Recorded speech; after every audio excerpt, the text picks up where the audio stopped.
October 26th, 2020, Monday of the 30th week in Ordinary Time. A reading from the letter of St. Paul to the Ephesians. Brothers and sisters, be kind to one another, compassionate, forgiving one another as God has forgiven you in Christ. Be imitators of God as beloved children and live in love, as Christ loved us and handed himself over for us as a sacrificial offering to God for a fragrant aroma.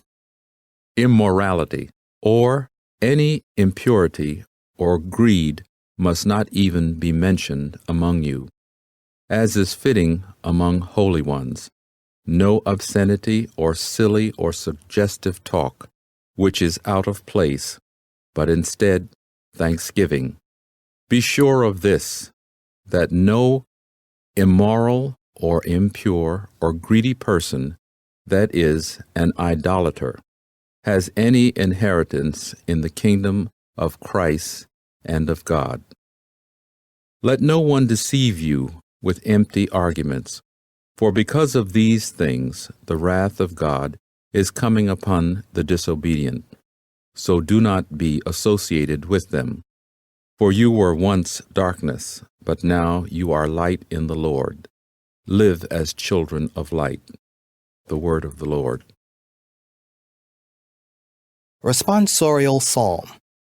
The response is, behave like God as his very dear children.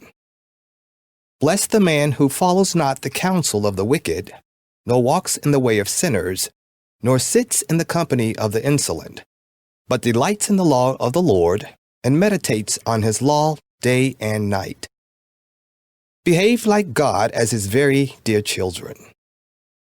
He is like a tree planted near running water, that yields its fruit in due season, and whose leaves never fade.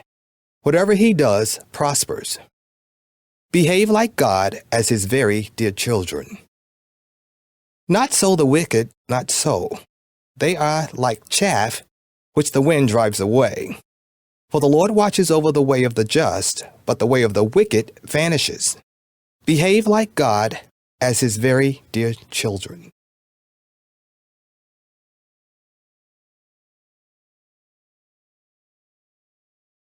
A reading from the Holy Gospel according to Luke.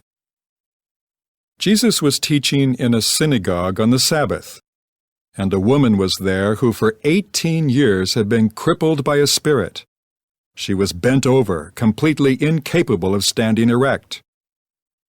When Jesus saw her, he called to her and said, "Woman, you are set free of your infirmity." He laid his hands on her, and she at once stood up straight and glorified God. But the leader of the synagogue, indignant that Jesus had cured on the Sabbath, said to the crowd in reply, "There are 6 days when work should be done. Come on those days to be cured, not on the Sabbath day." The Lord said to him in reply, "Hypocrites! Does not each one of you on the Sabbath untie his ox or his ass from the manger and lead it out for watering?